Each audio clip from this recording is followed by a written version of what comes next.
the Sikha of Chag Shavuos, the first Sikha, in Chelek Yudches, is a famous Sikha known as the Sikha about Bar Mitzvah, about the dinim, the halachas of selling a field, that the priority goes to the owner of the neighboring field. And that was the discussion between the Malachim and Moshe Rabbeinu regarding receiving the Torah. I want to go through it to clarify it a bit, because many times when you learn the Sikha, it sounds a bit very technical. The fact that the whole discussion is about comparing it to Bar Mitzvah, a neighboring field gets first choice, and they're a neighbor to the Torah because they're in Shemayim, and then there's different answers for it, whether the Torah is considered something movable or it's considered attached to the ground. And at the end we say that we're trying to make a dira for Hashem, and that goes over everything. It looks at first glance as something very technical. We're looking at technical rules, and we found it, and we matched it, and therefore the discussion goes well. It all goes into the words of the Gemara. It obviously is not just a game. Obviously there's a depth behind it, and a lot will be understood if you understand a bit better the whole concept of the Torah coming down to this world. What do the Malachim want? What does it mean it should stay up there? We're not talking about space. We're not talking about anything, that the Torah is in a box hidden somewhere in heaven, and then it was sent special delivery down here, and the Malachim wanted, to make whatever they're causing some delays in the delivery. And also to understand a bit the logic, the idea behind Bar Mitzvah, which is then that can maybe help us understand a bit better what's going on in the Sikha. So first, let's go to the idea of Bar Mitzvah. The rule is that if you sell a field to someone and he doesn't own any field near this field that you're selling him, then comes the neighbor, someone owning a field right next to your field, and he says, I want to buy this field for the same price, then the rule is the one who bought it has to give it over to this neighbor, get the money obviously, and then he could search for another field. Why is that? It's not about halacha l'Moshe Sinai. It's based on a rule, as said in the Gemara Bava Metzia, based on Vasisa Hayosher V'Hatorah. Torah expects from every person to be nice, not just to go by what's right, but I got it first, and we agreed, and therefore I could take it. They have to be nice, which means to say that in things that are not at your expense. If someone's buying a field, and let's say there are a lot of fields available to buy. Now, if a person already owns a field and he wants to buy a field, to have a neighboring field is the most practical, easiest thing. To manage two fields together is much easier than to manage two fields in very distant places.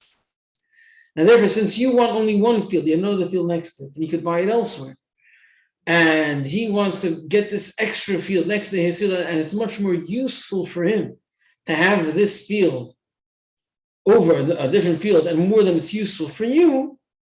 So you're obligated to allow him to take possession, to buy this field from you, because he's gaining and you're not losing.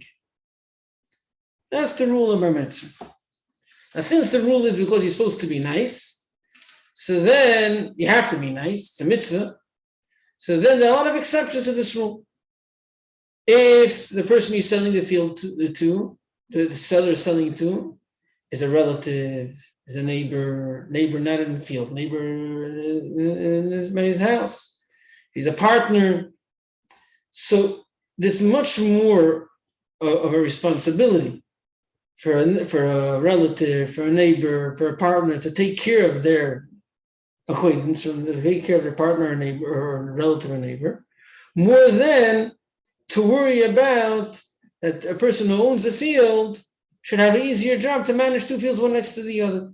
It's much more important, much more goodness over here to take care of that. So that's why they have those exceptions of when this halacha does not apply. Or if the person who buys the field needs it momentarily much more, he needs to own a field for whatever reason, and the other person just could use another field, he doesn't need it as much. So again, it's much more right and nice and good to take care of this buyer that he should keep this field. So that's an exception. Now, if we're talking about movable objects, metaltalum, and it happens to be in my house, and my next door neighbor wants to buy it, and some guy from a different town wants to buy it. And this guy says, listen, it's easier for me to transfer it to my house than for him to transfer it to his house. We don't say then the halacha of bar mitzvah. He's nearby, it's easier for him, and that guy could buy it elsewhere, because the whole difference is a one-time difference when you're transferring the object. But if once you transfer the object, then there's no difference, and therefore you tell the neighbor, listen, just like he's taking it, you can also buy it elsewhere. You can bring it here, and therefore you won't be lacking any lasting benefit. The lasting benefit of having it near you by a field, it's there, and therefore there's a lasting benefit of you managing two fields one next to the other. However, if you're talking about a movable object, the benefit is just for the moment that you could transfer it easier. There's nothing lasting in that benefit, and therefore leave it by the one who bought it. Then there's another halacha that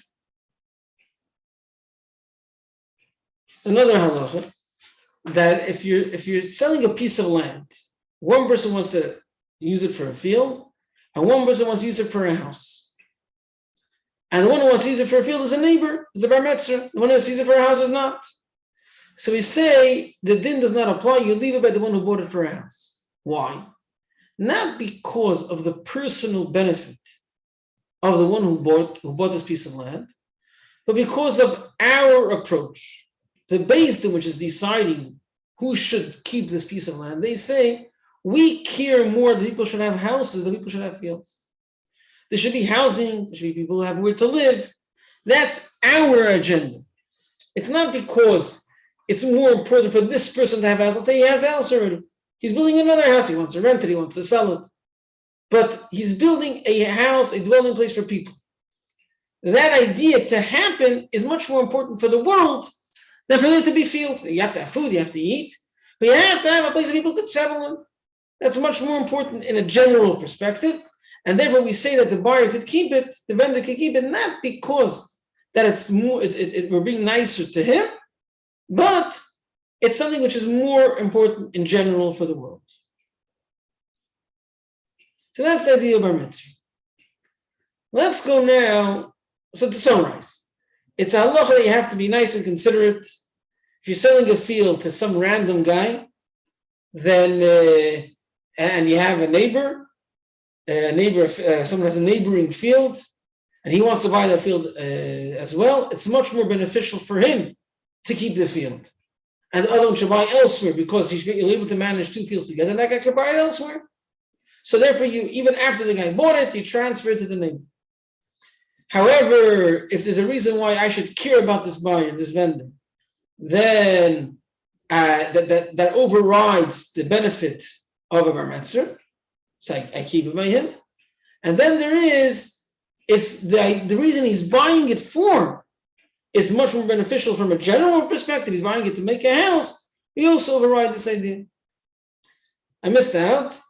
If someone is similar to the idea of selling to a relative, if someone's giving it as a present, so then the din doesn't apply. Why? Because I gave a present to someone I want to give a present to. In other words, I'm not selling my field. I'm doing something personal, giving a personal a personal sign of love, of care, whatever it is that I want to give to this person, and that's what I'm giving in the present. It's something personal. If it's personal, it's irreplaceable. If it's irreplaceable, I can't give it to the person next to me. I'm giving it only to this particular person. Fine. That's similar to the idea about a relative or whatever. There's a specific reason why I'm supposed to care for him. I do care for him. I only sold it for that reason. And therefore, This halacha doesn't apply. Right? Let's move up to the malachim and to the Torah. What does it mean that the Torah came down to this world? And what does it mean that the Torah existed earlier by Hashem? So the idea is like this. It says that the Torah was written by the Eibishter so many years before. I mean, the future events were written by the Eibishter before. What's going on? So the idea is like this. Torah, it says it's one thing, but the Eibishter was hidden in heaven. What does it mean hidden in heaven? Heaven is not a place up there in Shemayim. It means to say, Torah, its true content. What is it about? Is as the Shavuos says, Torah in its essence is godly ideas.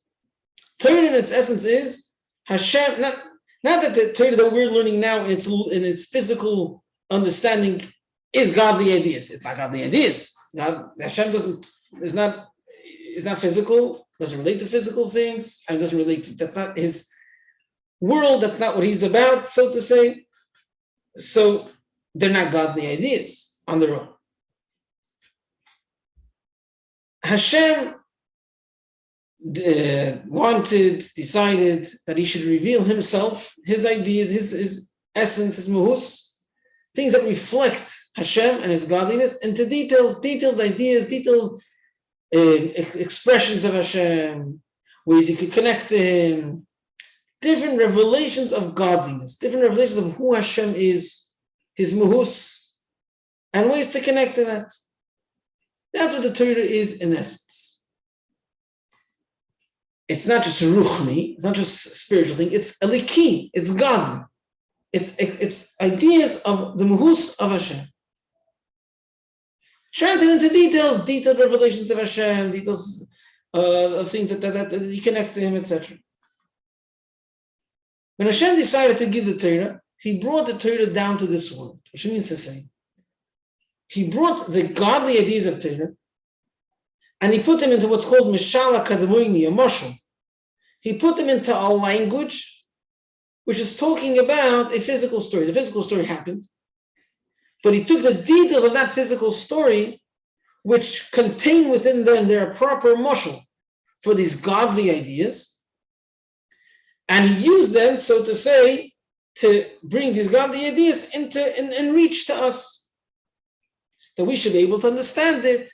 We should be able to relate. We should be able to understand the physical story of the Torah, which contains these godly ideas.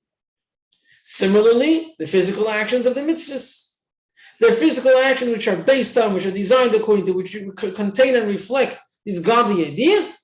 And so we could connect it. But he didn't just put it into a mashal, like when you want to teach something to someone else, you use a mashal, and therefore, you can't understand the idea. I'll give you a mashal. Maybe through that, you'll grow into this idea.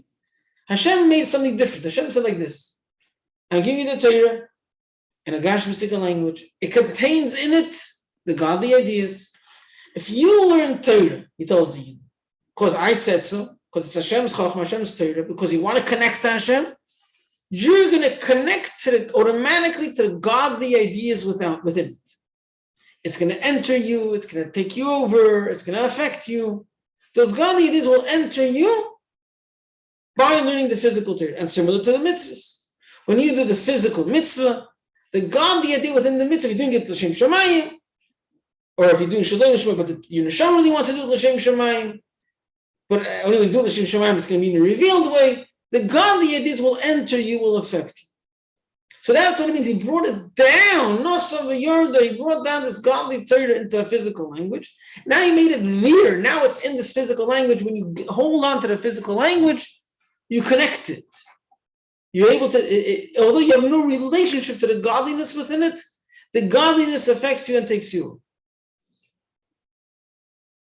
Not only that, Hashem said that the ownership, as in the exclusive way, how you'll be able to connect to these godly ideas, is if you're a human being, a yid down here, learning the physical Torah. If you're not a Yid down here, and a Shaman above, a Malach, which is going to learn the Ruchnis Tikenis. So Malachim are spiritual beings with an advanced spiritual way of understanding, but it's not godly yet. They're more capable of somehow relating to godly ideas because they're on a higher level, the more refined, their whole being is meaningful and deep in a very refined way, so they could relate to it more, but they're not just a revelation of Hashem, they're beings on their own. And if they're going to learn Torah in a spiritual understanding, which is also some sort of yerida from the pure idea of Torah, but seemingly closer, and they're going to learn it in that way, they're not going to take in, they're not going to connect to this godliness within Torah. It's not they're going to get to the extension of it, the way it came into spirituality, which is a very distant ray of it, in a much further language, but they're not going to own, they're not going to contain, they're not going to get this truth, the true good godly idea within Torah. It's not going to affect them. And that's in the mitzvahs. If they do it in the spiritual way, if they understand it in the spiritual way, they're not going to get in touch. It's not going to affect them, the godliness within the Torah. Also, when a Yid learns Torah properly, based on his bittul to Hashem, but he's using his physical understanding, his human understanding, and he comes to a conclusion in Torah, then Hashem says, the way I will shine the godliness in Torah will be according to his conclusion. According to the way he paskin the halacha, if he's doing it properly, that's where Hashem will shine his godly idea.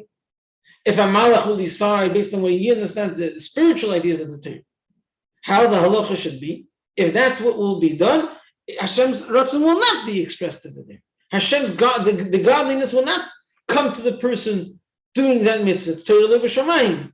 If you learn it and come to a conclusion based to a spiritual understanding, a spiritual revelation, and you come to that conclusion, the halacha in Torah, if it's not a yid here lamata, if it's only basing it on a spiritual revelation, even a yid here lamata, then Hashem's the godliness will not come to you. So it's like owned by a yid here lamata. Say the malachim like this: godliness is appreciated much more when you're a spiritual being. When you understand things in a more refined way, and you feel things in a more refined way, you could be more in touch with godliness. You could appreciate it more, you can relate to it more.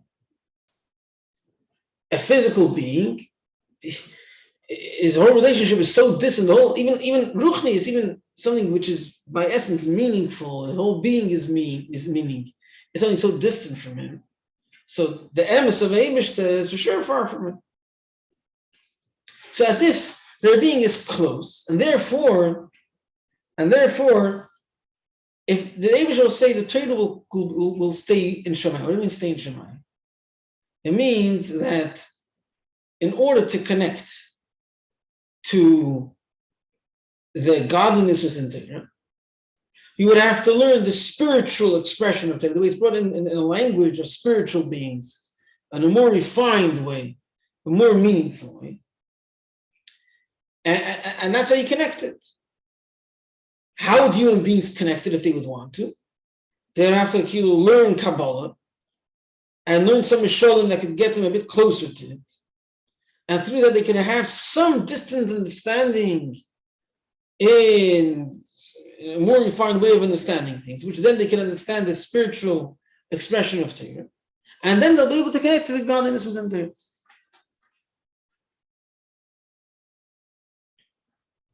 So maybe they say like this: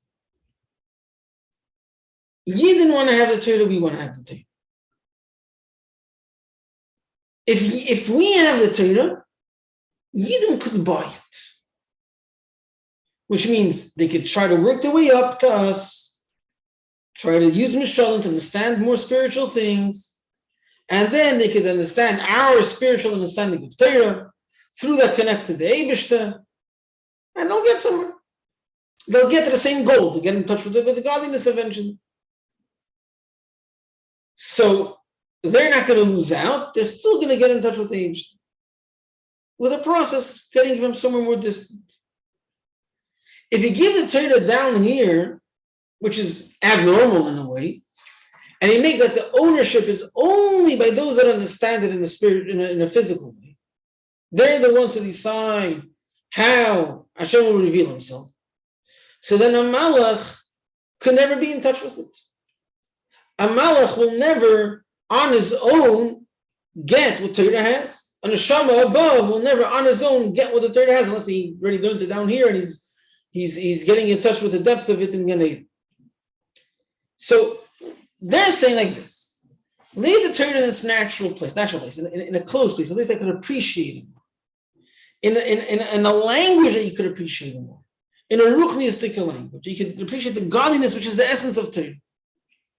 And a Yid can also learn Kabbalah, learn Chassidus, and somehow develop himself, and somehow come closer, and then he'll be able to attach the Eibushter also. Whereas what the Eibushter is doing is he's putting it in a distant place. At least it doesn't appreciate him so much. And then the Malachim have to come and listen to what the Yidden do. And so to say, that when the Yidden learn Torah and do a mitzvah, they affect the Malachim as well. But the Malachim themselves are not connecting to it. The Malachim are like losing it totally, losing the ownership totally, when they could benefit from it more. Whereas Hashem could have made that it stays in a ruchnistic language, which Malachim could appreciate much more and benefit much more. And then the Yidden could buy it from them. So why are you giving the Torah down here? That's the idea, that's the logic behind this idea of Bar Mitzvah. Fine. So the question is, what is the answer to that? What is the answer to that time? So the Rebbe brings from the Mefarshim different answers. Based on what we said before, why a matana wouldn't apply. Why Bar Mitzvah wouldn't apply.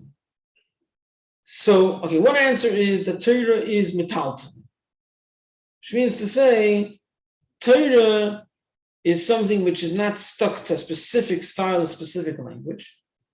Although naturally, so to say, you'd think that someone who's more spiritual could appreciate it more, but you could change it. You can make it that the physical beings connect it more.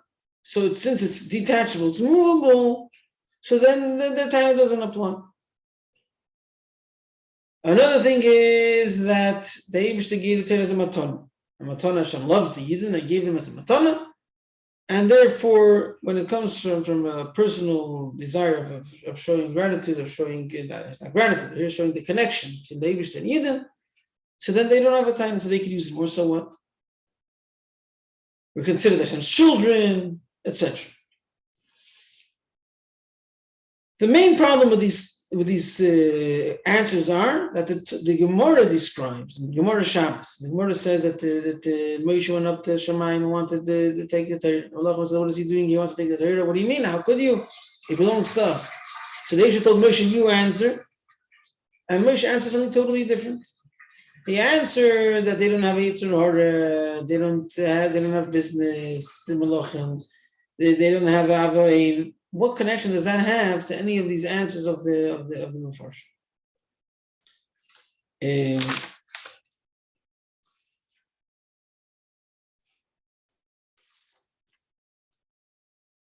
Okay. Then the Rebbe tackles two of the answers, the idea of metaltalin and the idea of mech. The idea of metaltalin, the Rebbe says like this. They're saying since the Torah could be detached, it's not stuck firm to speak in a spiritual language, so they have no rights. Says the Rebbe, that's not the reason why in movable objects the rule of Bar Mitzvah doesn't apply. Not because he has no rights. Not because the fact that I'm next door doesn't mean anything. It does mean something. But I can compensate it. You could buy it elsewhere. If there would be one of a kind of something, and it's in my house, and you're next door. And because you being next door, you could appreciate it more. You could appreciate it more because you've seen it before, you heard about it before, you're thinking about it before. It's easier to transfer to you. Or even more, here's even more, like when it relates to a place, I don't know, it's built into a place and like fits to the surrounding, and you want to sell the house with the diamond to someone else, and he says, no, I want to have, okay, I don't know how it's going to work, but in a case that it naturally fits to the place where I'm a neighbor to, it blends into my surrounding, it like, it has to do with me, and it's detachable, but it's irreplaceable. So here you're stuck. Why are you stuck? In the physical world, you'll be stuck. Why? On one hand, the neighbor says, there's a reason why I should get it. The fact that it's movable doesn't mean anything. I still will benefit from it, and I cannot replace the benefit. On the other hand, in the Gashmias, the Lekeach, the one who buys it, says, well, 1 second, I can buy it elsewhere either. Why should I give it up for you?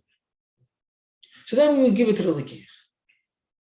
But in Ruchni Senyan, but it's not like, even if it's one of a kind, but it's not only one of it. In other words, many people could buy it and own it, which means to say, as we said before, the Malachim could own the Torah, which means Torah could be speaking in a language, in a spiritual language, which is its natural place. Even though Hashem could change that and make that it should be reached only in a physical language, fine. But it's a natural place where it blends into, where it's close to, in Ingeret, is in a spiritual language. And Yidden could get in touch with the spiritual language, in Kabbalah, and somehow get in touch with that language, and they would buy it as well. So then you have both ends. On one end, although it's movable, but it relates to the neighbor. And the one who bought it will not lose out, because he could buy it from that neighbor, and the neighbor will still have it. In other words, they could buy from the Malach, and Malach will still have it. So then the din of Bar should apply. Regarding a matana, the fact that Torah was given as a present to Eden, and there the idea of Bar doesn't apply. So Rabbi says that in Torah there's 3 Lashonis, which basically means there are 3, so to say, parts of Torah. There's a Torah that we got as a Yerusha.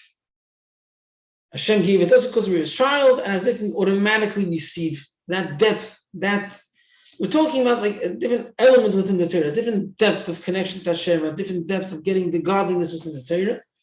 So a certain element of that godliness we get because we're Hashem's children, it's like an automatic thing. A certain element of it comes as a result of Hashem's love to us. It might be as a result of our avodah, and Hashem gives it to us much more than we work. That's usually what a present is. He gives much more than the person deserves, not just a payment. So it's called a matana.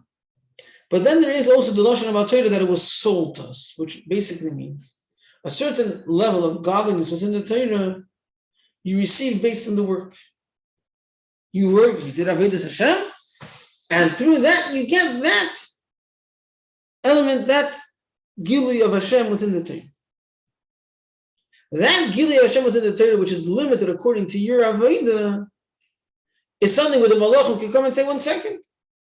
It's not a special siman of Av. It's not an automatic thing like a Yerush. It's based on their Avodah. We can also do Avodah. We'll do Avodah, we'll do Avos Hashem, Yiras Hashem, whatever they do, we'll get it. You're giving to them not as a special relationship, not as a matana. You're giving to them based on their Avodah. That connection to Hashem we want to get. We want that it should belong to Shemayim. That whatever you could reach through Avodah based on your Avodah should be something which you have to get it through a ruchnistic understanding, which belongs to us. They could also buy it from us. They could reach the ruchnis, they shouldn't be able to reach it just through Gashmis. And then the answer of Matana doesn't help. If we're talking about different revelations within the Torah, different elements within the Torah, different Giluya Likus that you could get and touch through you learning Torah, there's a time on the Mecher part.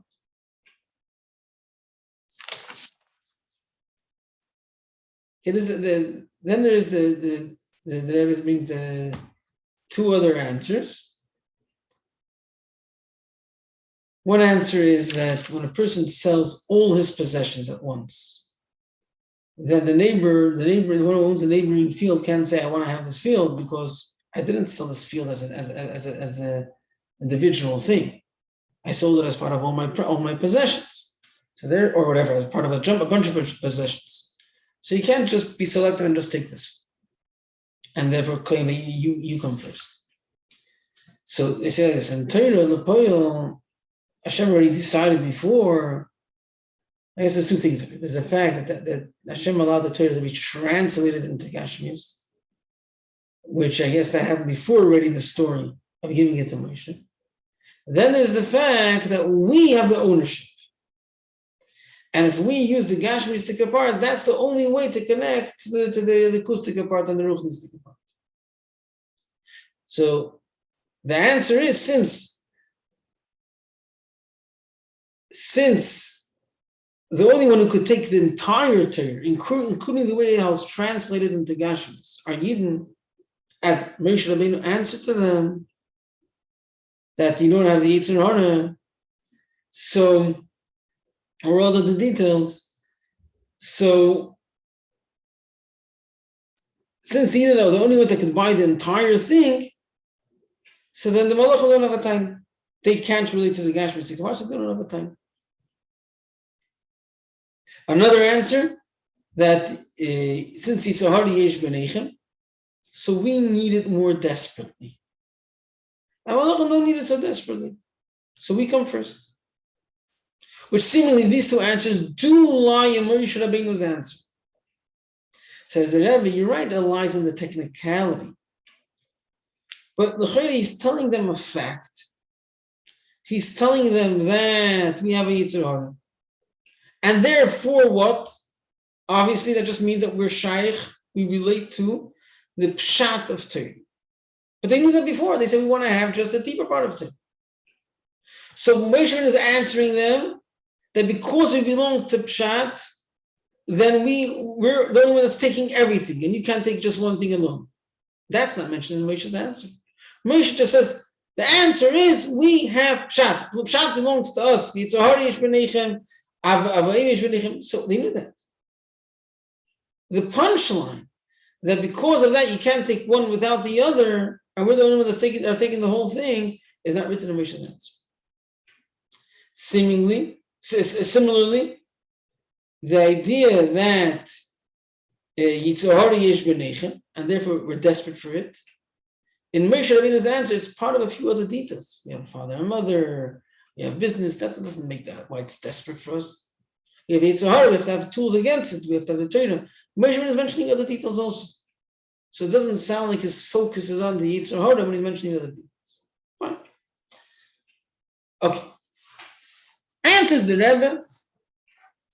The answer is why.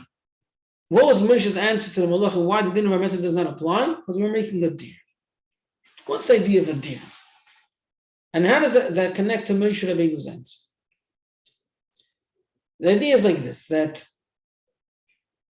the Eibishter revealed his greatness.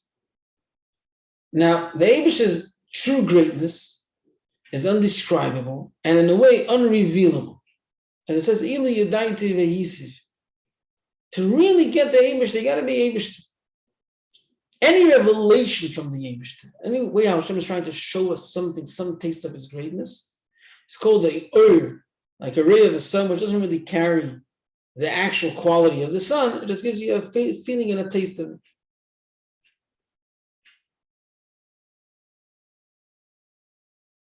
Hashem revealed himself, but that's not the goal.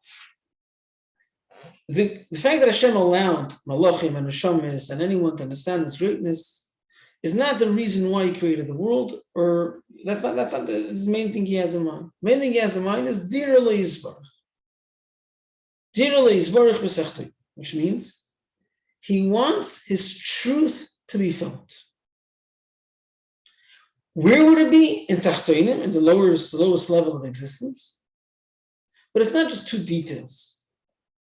He wants it to be revealed in the lowest level of existence. The only way how you can get in touch with Hashem himself is in the lowest level of existence. How come? Because in the lowest level of existence, your connection to the Yevishta is not based on yourself. Since it's such a strong concealment, and especially to the extent that you have a Yetzer Hara. So when you do recognize Hashem, you want to get in touch with Him, you're going beyond yourself. You're even breaking yourself. And that's the only place that will be when there's concealment in Hashem and your existence feels so distant from Hashem, is so distant from Hashem, the way it is created. And then you're getting in touch with Hashem, it's based on Hashem. It's based on Hashem, you're able to, through understanding also, on top of the fact that you're bending yourself for Hashem, creating a feeling to whatever you could understand, eventually you can get to the point behind it. You can get in touch with who He is because you're putting yourself aside. The reason, so to say, why Hashem cannot reveal who He is, because He's revealing it to someone else. If you're staying who you are, with your style, with your limitations, and then Hashem's coming to you, then you're staying you, and He's shining to you whatever He can give from you to you. So it's not Him. If you're sticking to you and sticking to your style, you're not getting Him. If you're not getting Him, then it's only your order. It's not valuable. Hashem wants to have a dira. Dira means a place that He Himself is there. And He Himself is there in a steady way, in a way that could last. Where is that? If He reveals Himself, in other words, He gives His will. He reveals what in a physical language, but it carries within it what He wants. To a place that feels distant from Him.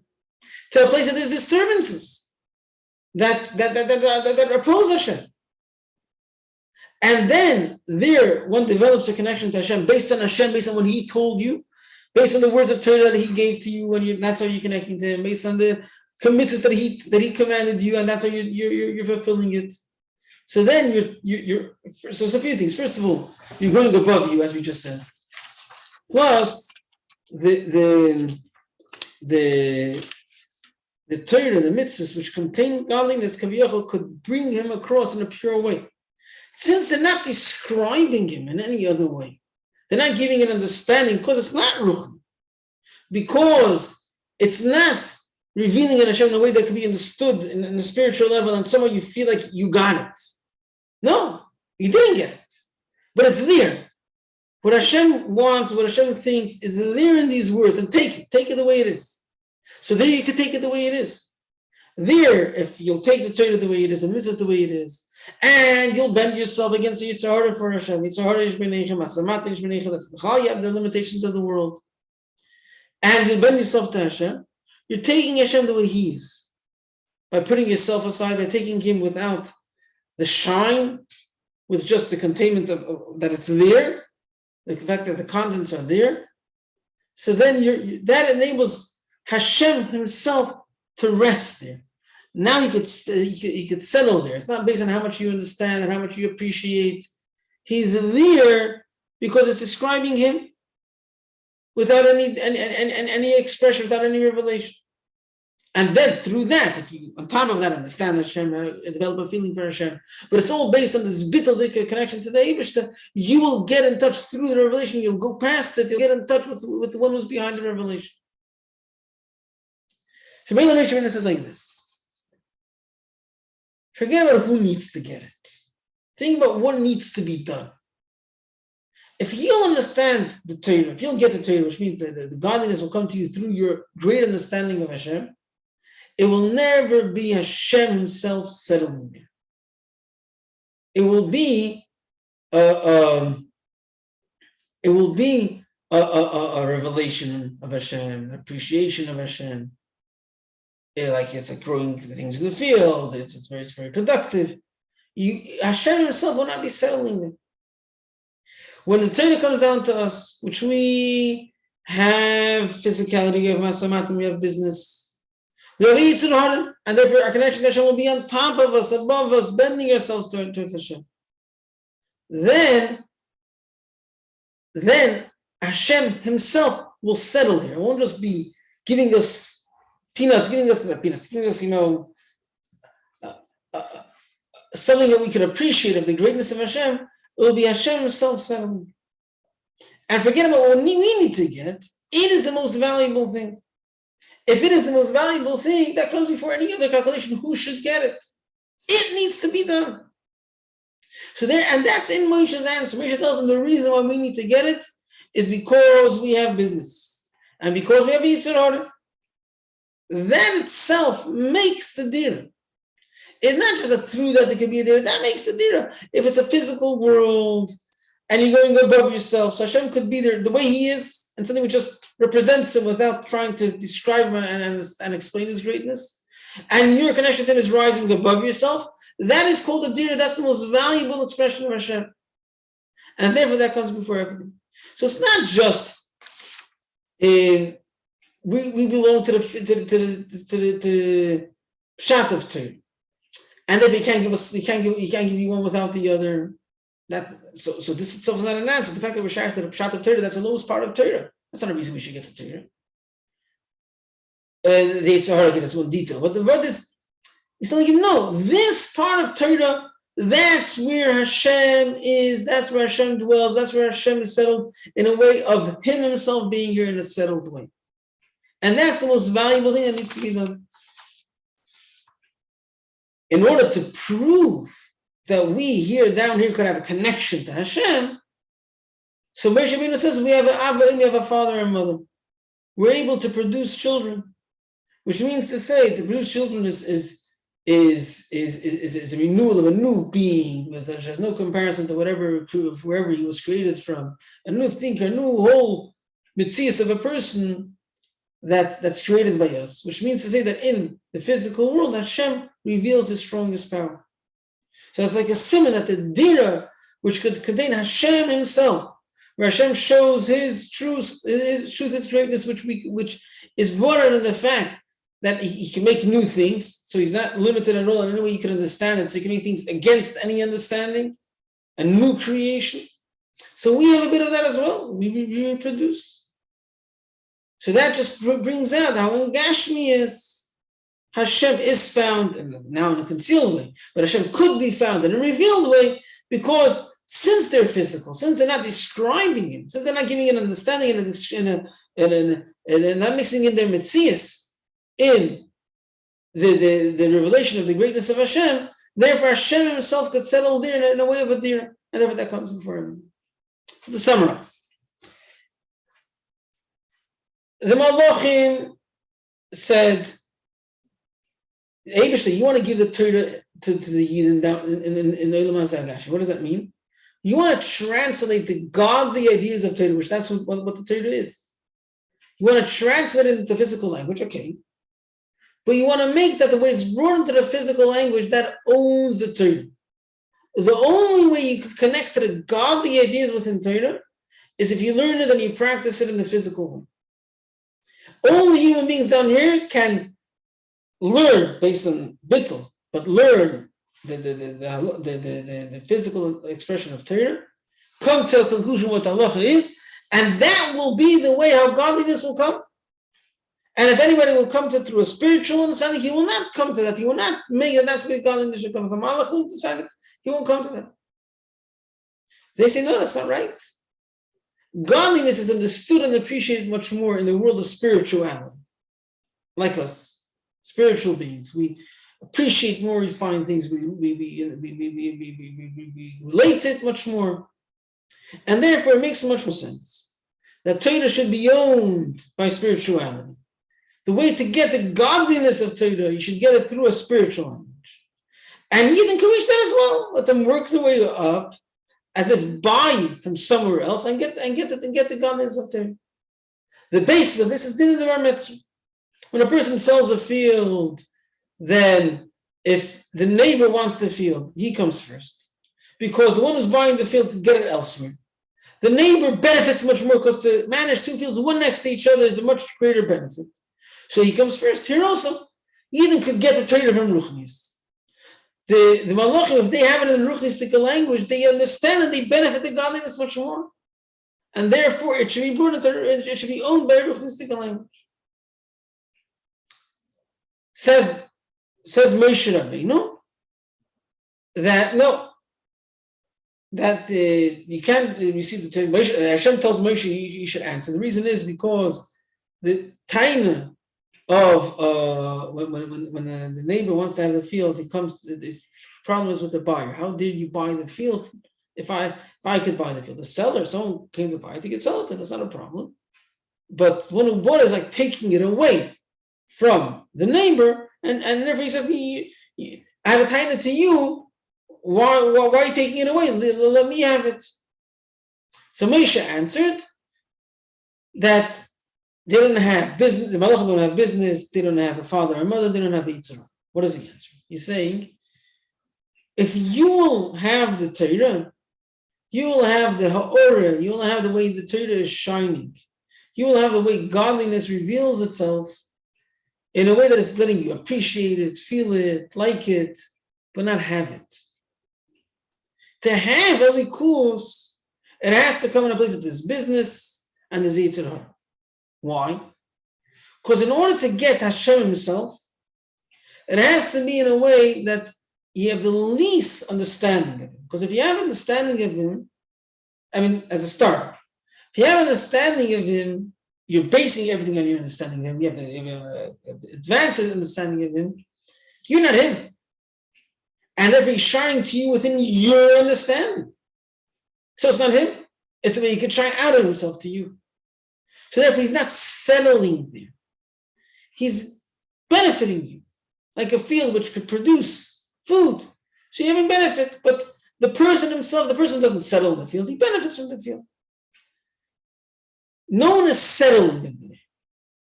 When Torah comes into physical language, the physical language could carry the truth of Hashem untouched. Because it's not described by a way of understanding. Especially when there's a Yetzer Hara, which is disturbing. And then the person who's trying to get in touch with Hashem is rising above himself. If he's rising above himself, so then he's connecting to Hashem the way Hashem is.